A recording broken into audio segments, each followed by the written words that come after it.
beginning of men is usually the beginning of God. But the ending of a man cannot be the ending of a God. The ending of a man cannot be the ending of God. God sees the end from the beginning. So in the beginning, God will start with you and God will continue with you. So how you end is determined by you and also determined by God, but it is majorly determined by you. You are a major determinant of how you end. God sees the end even from the beginning. So in the beginning, God starts with a man and God continues with a man. So the ending God is seeing, God expects the man to continue seeing the ending. At the beginning, God expects the man to be seen. As the man continues to go, God expects him to be seen. So all things are possible unto God, and all things is possible unto a man that is seeing what God is seeing concerning his destiny. God sees the future, and man sees the beginning, and man sees the middle, and man sees the future. So we need to walk with God in order to begin to see what God is seeing. The God that started the beginning is the same God that will continue and continue and continue, if only you can keep seeing and seeing and seeing. The new dawn is the beginning of all things, and the new dawn is the beginning of something new. And so the Bible says, remember ye not the former things. So why are you remembering the former things? Many things may have happened in the past, but God is not saying ignore them. Learn the lesson you are supposed to learn with the things that have happened in the past and move on. Learn the lesson. Get the wisdom you are supposed to get from it. Get the ideas you are supposed to get from it. Get the insight, the experience. Carry all of them and move on. He said, remember ye not the former things. Why? Every time you want to do something new, he will not tell you to ignore the former things, but he will tell you, remember ye not. Remember ye not. Carry the experience of the former things.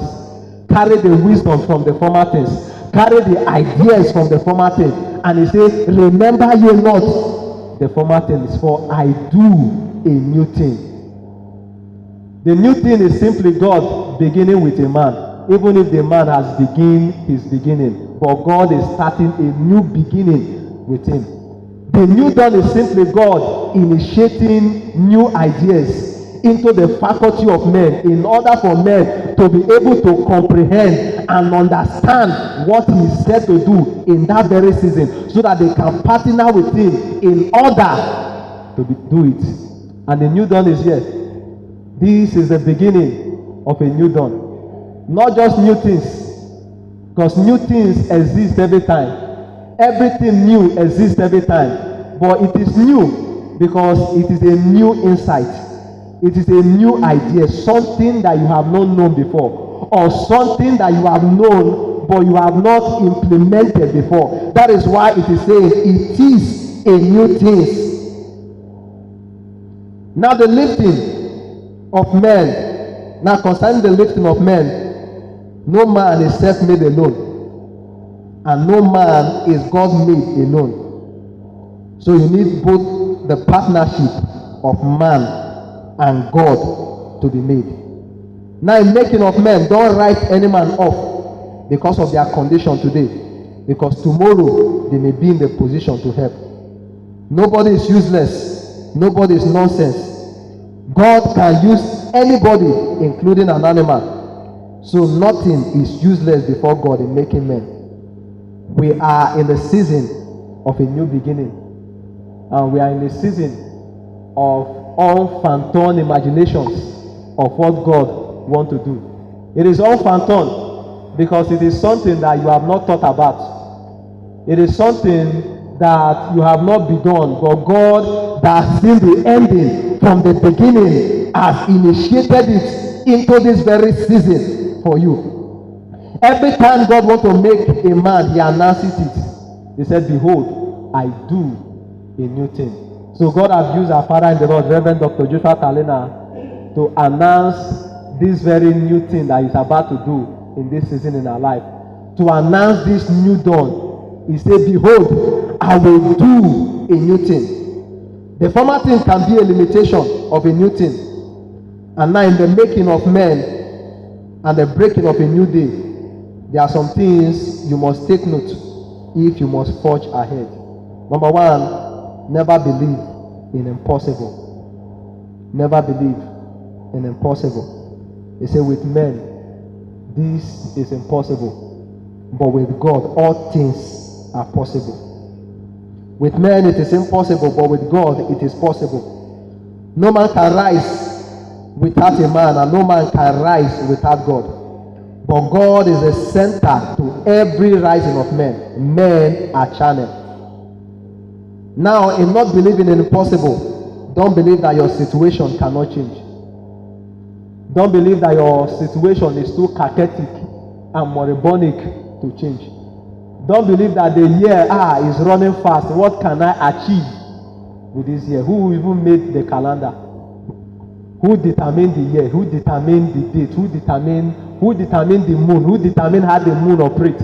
Who determined how the sun operates? Who determined the rotation of the earth? And so that is why you should trust in the one that determines how the earth operates. Trust in the one that made the earth. Trust in the one that made the sun. Trust in the one that made the moon. Don't believe that your case is too pathetic and moribund for God to handle. God can turn your impossible into possibility. That is why we don't judge men by the food they eat, because God can change a man. We don't judge men by the clothes they wear, because God can change a man. We don't judge men by the house they live in, because God can change a man. We don't judge men by the things they are doing, because God can change a man. We don't judge men by the things that they are not doing, because God can change a man. In changing a man, he changes his faculty. In changing a man, he changes his beliefs. He changes thinking, is the way he reasons. In changing a man, he changes his imagination. In changing a man, he changes the people around him. So we don't judge men by their action or their inaction. We judge men by the knowledge of the word of God we have. The word of God is the standard of judging men. Judge men by the book. Judge men by the word. Judge men by the knowledge of the things you know about God. Don't judge men by hearsay. Don't judge men by what you hear and what you perceive. Judge men by the word of the Lord. He can lift up one and bring down another. So why judge men? He can set up one on the hill and put down another in the valley. So why judge men? Men are judged by the word. Men are judged by the word. Men are judged by the word. Men are judged by the word. For every judge, there is a judge. The chief judge is the judge of the universe. So why judge a man when you are not the judge of the universe? Why judge a man when you are not the judge that set him on the universe? Why judge a man when you are not the judge that set him in that very business? Why judge a man when you are not the judge that set him in that very family? Why judge a man? Leave the judge for the judge to judge, and the judge is the judge of the universe. The judge is the judge of the whole earth. So stop judging men. Men are not judged by their action, but their inaction. God is the judge of a man. The lifting and the rising of a man is not the making of the man. The lifting and the rising of a man is simply God factor. There is a God factor behind the lifting of the making of a man. The man is thinking, but yet there is a God factor. The man is imagining, but yet there is a God factor. The man is studying his Bible, studying books, studying literatures, but yet there is a God factor. How then do people want to take God out of the making of men and saying men are only self-made. Men are self-made because they want to be self-made. But God is the maker of men. God is the maker of men. God is the maker of men. Don't go for books alone. As you are going for books, go for God. Don't go for literatures alone. As you are going for literatures, go for God. Don't go for the things you are going for alone. As you are pursuing them, make sure that you are pursuing God. Because in all pursuit, there is the chief pursuit. And the chief pursuit is not the chief pursuit, but the chief pursuit is God, the maker. Now, number 2, never believe in delay. Never believe in delay. Judges 13, 24 to 25. And the woman bare a son and called his name Samson, and the child grew, and the Lord blessed him. And the Spirit of the Lord began to move him at times in the camp of Dan, because between Zorah and Extar. Now this is the story of the greatness of a man called Samson. That after God has anointed him, God gave him a name, told the parents, don't put razor on this guy's head. That was not enough. God still carried him into training. And there is a way that God trained military men. There is a way that God trained kingdom generals. The Bible says the Spirit of the Lord began to move him. The Spirit of the Lord did not move him first to the palace. The Spirit of the Lord moved him to a place of training. The Spirit of the Lord did not move him to the king's palace, to the king's ground. The Spirit of the Lord moved him to a hard ground, to a place where he needs to be trained. Because for every trainer and every trainee, the person must need to pass through a training. Every trainer must be trained in order for the trainer to be able to train those that God has sent to him. In every dispensation, there are those God lift up and make a show, a public show of the person and a public spectacle of the person, and announces the person as a trainer of a generation. But before then, God will first of all pass that person through a school where he's training the person. How then did the hair of Samson grow? It was the training of the Lord. And as the Lord began to train him, the hair began to grow. The hair of Samson was not just a physical hair. It was physical and spiritual. The hair began to grow. Both the physical and the spiritual, they began to grow. The physical hair was connected to the spiritual hair. How then say that Delilah cut off the physical hair? Delilah cut off the physical hair that was connected to the spiritual head, and that is why Samson went down. Samson grew in the spirit. Samson did not only grew in the physical. That is why the Bible says Jesus grew in the spirit. Jesus grew in stature. Jesus grew in wisdom. Jesus did not only grow in the flesh. Only the hair of Jesus did not grow. The spirit of Jesus was growing. The mind of Jesus, the medulla oblongata of Jesus was also growing alongside. How did Samson become great? Samson passed through seasons of training, series of training, because the trainer needs to be trained in order to be fit for the job. The trainer needs to be trained in order to be effective for the assignment in the consignment that God has sent him to. For every assignment, there is a consignment, and that is the signature of God that he sends a man. Now, delay is God's training ground for men. Delay is God's training ground for generals. Delay is God's training ground for armies. Delay is God's training ground for military men. If you want to be strong, embrace delay. If you want to be weak, reject delay. Satan has made many to be praying prayers of delay for 20 years, not knowing that they are supposed to embrace it and spread their wings over that delay and begin to fly on that very delay. Because to every delay, there is something God is saying. To every delay, there is something God is saying. Delay is not stagnation, although stagnation can be delayed. Delay is not denial, although delay can be denial sometimes. But delay is in existence because of a provision and allocation that God has allotted for a training in a season and a series of training for someone in the school of the Spirit. For every school of a spirit, there is a training, and sometimes the training can look like a delay. Sometimes the training can look like a delay, not knowing that it is a setup that is appointed for the promotion of mankind. Oh, the glory of mankind is in the beauty of the training of the spirit that they went through. And all of a sudden, Samson's hair began to grow. The spirit first moved him to a training ground. Samson's hair began to grow. The love of Samson was because of the beauty of his hair. The love of Samson was because of the power he wielded in his generation. But how did Samson wield this very power in his generation?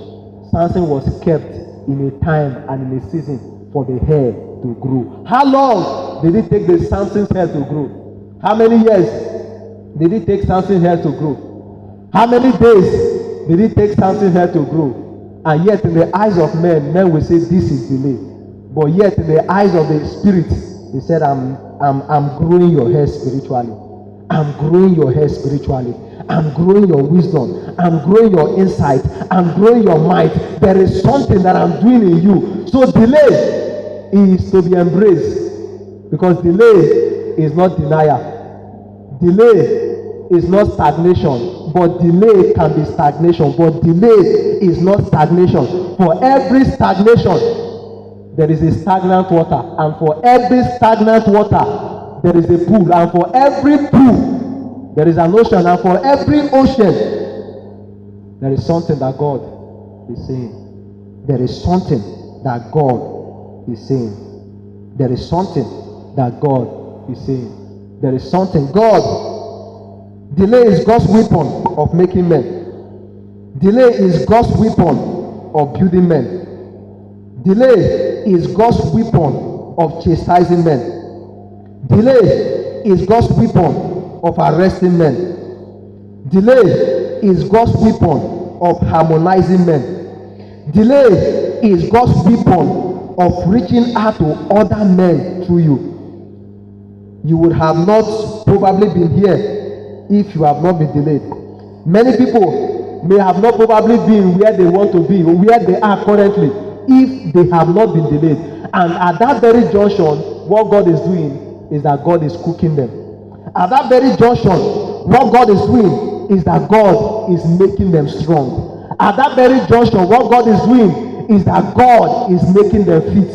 At that very junction, what God is doing is that He's making them fit. For every fitness, there is a fitness, because God wants you to fit into something He's doing in a generation. How then do you fit in to something that God is doing in a generation when you are not fit? So He carries you through a physical fitness procedure, through a spiritual fitness procedure, through a mental fitness procedure, in order for you to be fit in what you are doing. How fit are you for the assignment that God has for you? How fit are you for the calling that God has given to you? How fit are you for the vocation that God has sent you? How fit are you for the assignment that God has sent you? Delay is the speaking of God, saying it is time to learn.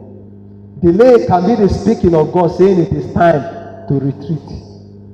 Delay can be the speaking of God, saying there is something I want to show you in this season. Delay can be the speaking of God, saying there is a wisdom that I want to teach you in this season. Delay can be the speaking of God, saying look up, look up, look up. I want to teach you how to look up. I want to teach you how to look up. You have been looking at men, you have been looking different, 1,000 directions all this while. I want to teach you how to look up. Delay can be the speakings of God, saying men are men and men are wise, but God is God and God is wiser.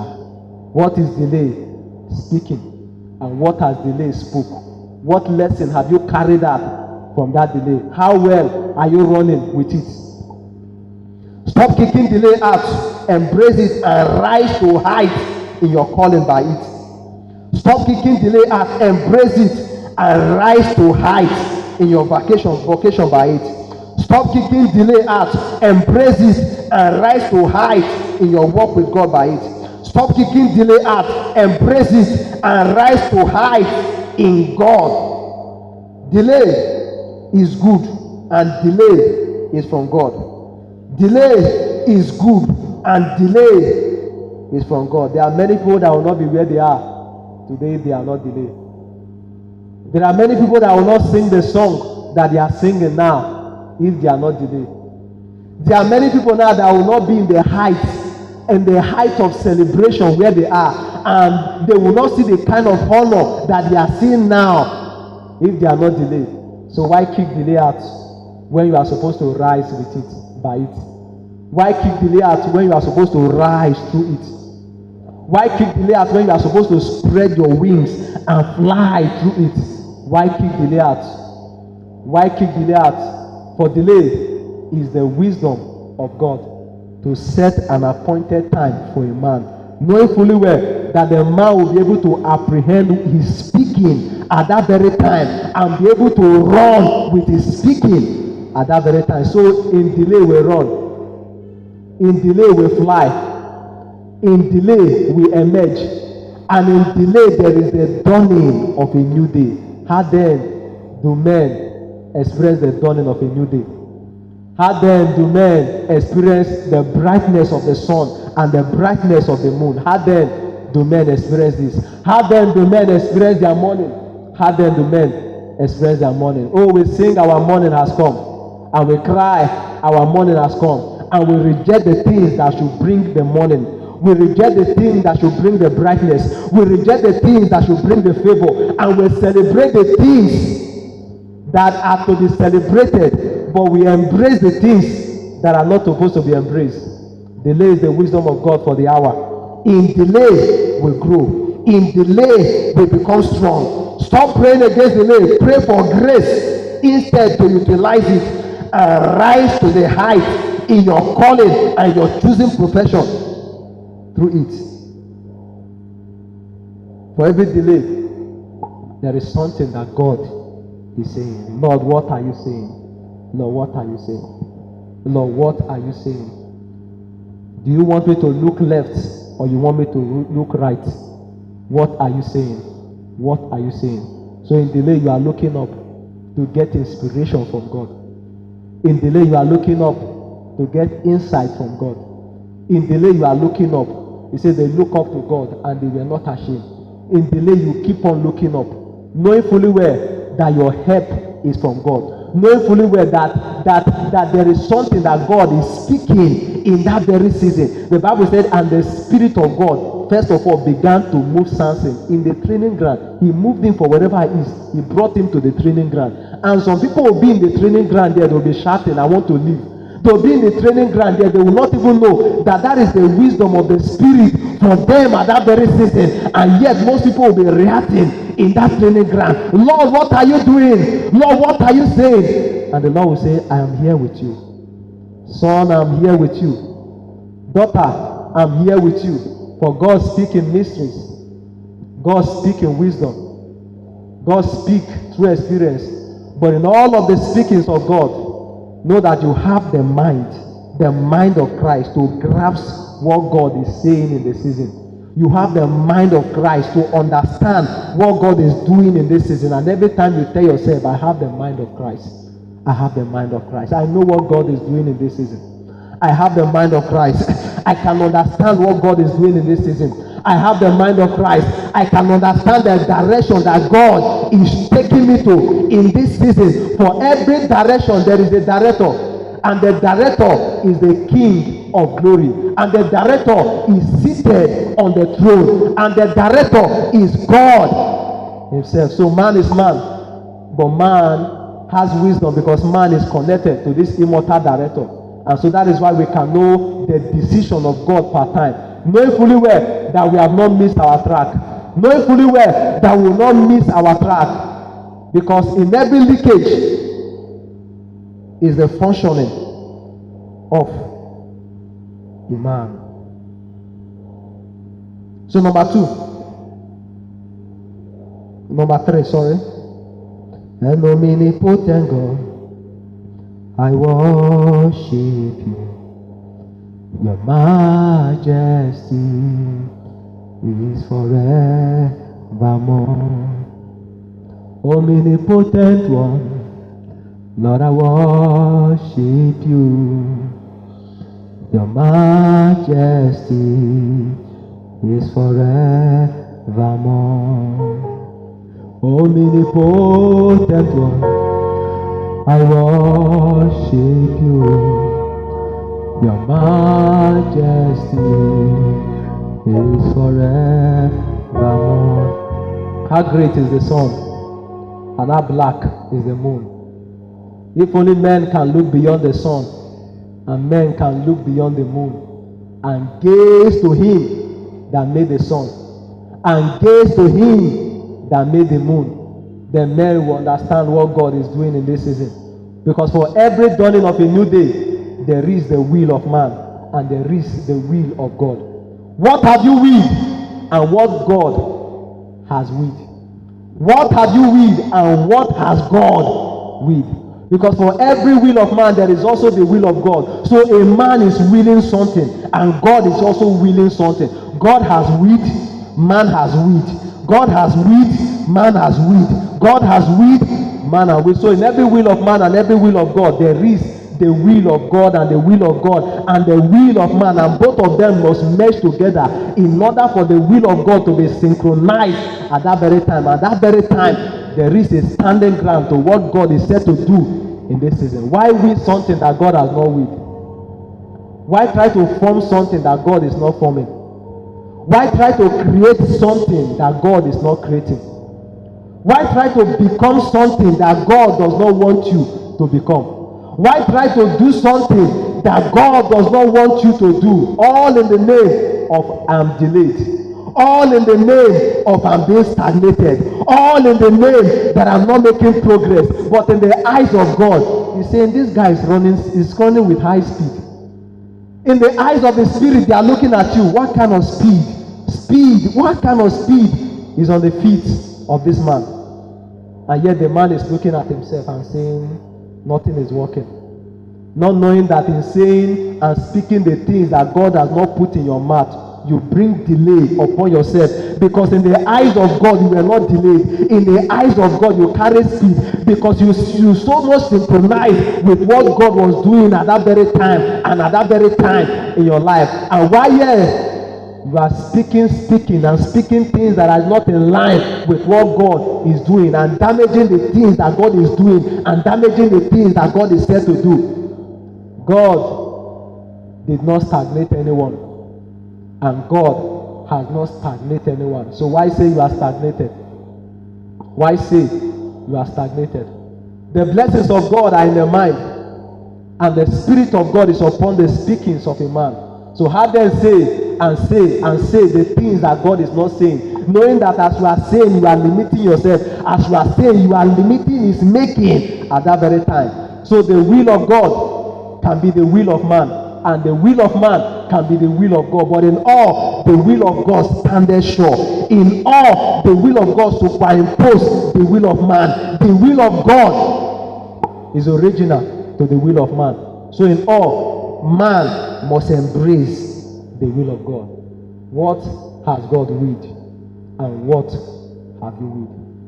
If you look at the writing of the Spirit, you can tell what God is willing now and what God is saying. And if you look at the writing of men, you can tell what God is saying from what God is not saying. So can you look at your life now and tell what God is saying and what God is not saying? Because in every speaking of man, there is what God is saying and there is what God is not saying. In every doing of man, there is what God is doing and what God is not doing. In every becoming of man, there is what God is fine-tuning into it, and what God is fine-tuning into it, and what God has not fine-tuned into it or fine-tuned into it. Why fine-tune the things that God has not fine-tuned in your becoming? Why fit-tune the things that God has not fit-tuned in your becoming? All in the name of trying to become against all odds. All in the name of trying to make it against all odds. Not knowing that in making it, you are unmaking and making and unmaking the things that God has made. And the foundation of the Lord standeth sure. The foundation of the Lord is standeth sure. The foundation of the Lord is standeth sure. The foundation, let everyone that make mention of the name of the Lord depart from iniquity. How then say depart from iniquity? When many are parted ways from God, and why many are hearing noise from their side, and why many are seeing things that they are not supposed to see in order to become things that they are not supposed to become. In the making of men, he dries men up and releases them for what he said to do. In the making of men, he boils men up and launches them in what he said to do. And the launching of God is not the launching of men. Number 3, embrace the gift of men. And omnipotent God, I worship you. Your majesty is forever. How great is the becoming of men? Knowing fully well that the greatness in the becoming of men is connected to God. But the greatness of a man that is not connected to God is rooted in error, rooted in failure, rooted in affliction and disease. But men want to be connected to men, and men want to be connected to God. When God wants you to sometimes disconnect from men and connect to him, and connect to men that are carrier of God. Because in every man there is a God, but in every man there is also a devil. Why connect to the man that there is a devil in him, and disconnect from a man that there is God in him? All in the name of trying to change those that God does not want you to change. All in the name of trying to be with those that God does not want you to be with. All in the name of trying to become what God does not want you to become. The becoming of God is the history of men. And the history of men is the becoming of men. And the becoming of men is the fine-tuning of what God wants to do in this season. The will of a man cannot be the will of God. Embrace the will of God. The will of God is an insight. As the insight comes, you stay with the insight. Lord, what are you saying concerning this insight? The will of God is an idea. As the idea comes, you stay with the idea. Lord, what are you saying? This is how we rise and begin to fly in the midst of delay. The will of God is a strategy. As the strategy comes, you stay with the strategy. You begin to cook the strategy. You begin to boil the strategy. Knowing fully well that the master strategy is behind the strategy.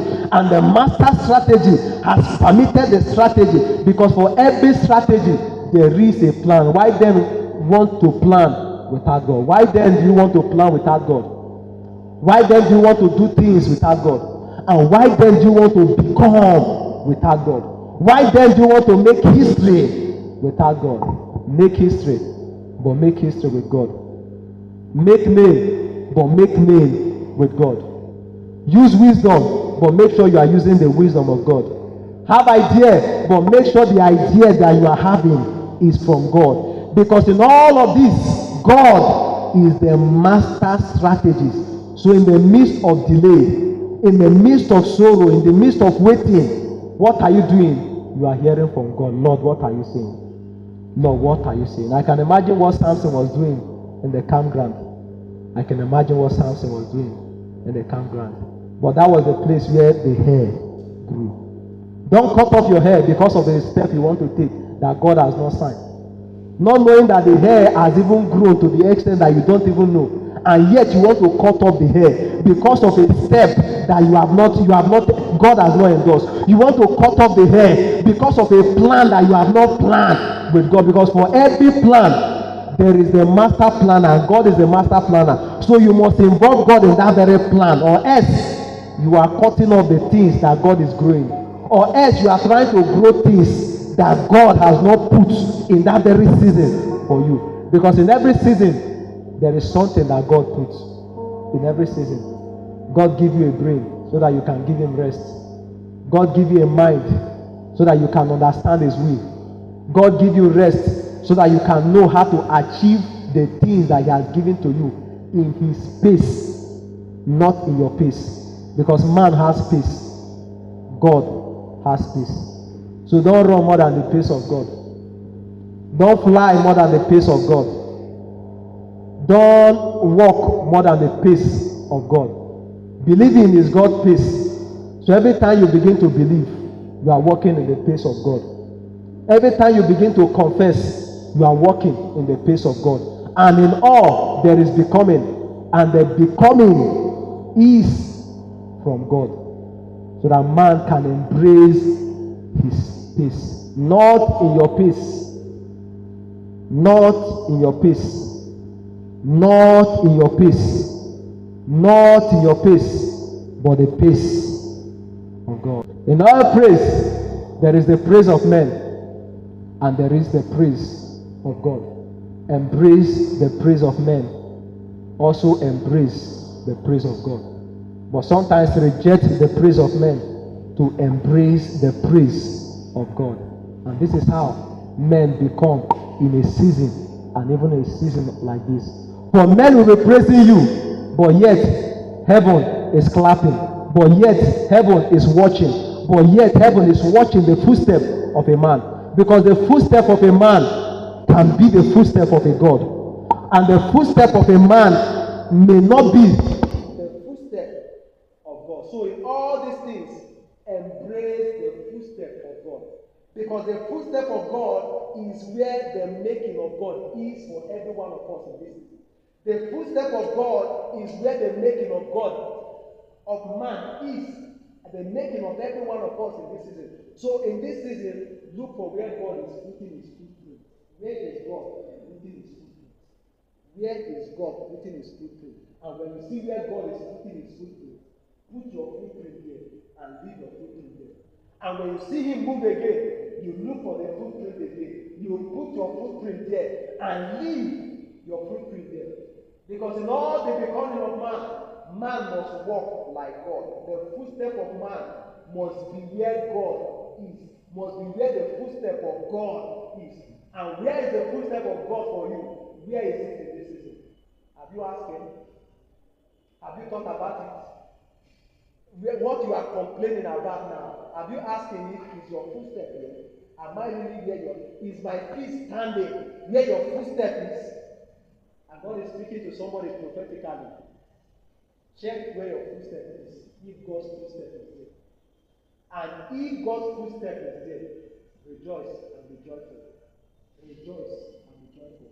For in every sorrow, there is the sorrowing. How can you sorrow more than the sorrower?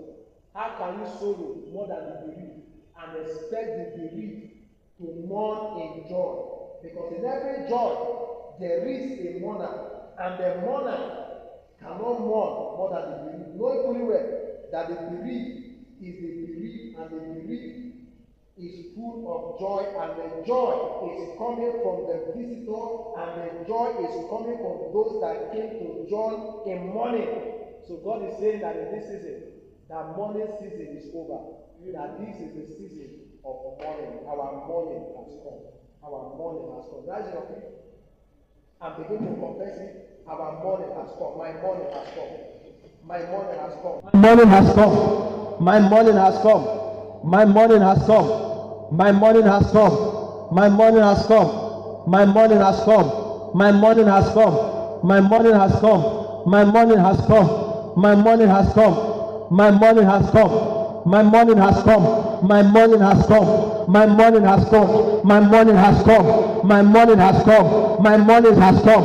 This month shall be my morning season. This month shall be my month of breakthrough. Shall be my month of breakthrough. It shall be my month of celebration. It shall be my month of lifting. And omnipotent God, I worship you. Your majesty is forevermore. Omnipotent God, I worship you. Your majesty is forevermore. Omnipotent one, I worship you. Your majesty is forevermore. Omnipotent one, Lord, I worship you. Your majesty is forevermore. Omnipotent one, I worship you. Your majesty is forevermore. Omnipotent one, I worship you. Your majesty is forevermore. Omnipotent one, Lord, I worship you. Your majesty is forevermore. Omnipotent one, Lord, I worship you. Your majesty is forevermore. Omnipotent one, Lord, I worship you. Your majesty is forevermore. Omnipotent one, I worship you. Your majesty is forevermore. And I beheld the Ancient of Days in his throne, saying, this is the season for our rejoicing. Saying, this is the season for our rejoicing. And I'm hearing in the spirit, there shall be no sorrow. I'm hearing in my spirit, there shall be no lack. There shall be no lack. There shall be no lack. There shall be no lack. And everything that has limited any one of us in this place, in the name of Jesus, that attack, that limitation is over now. Is over now. Is over now. Is over now. Is over now. Is over now. Is over now. In the name of Jesus.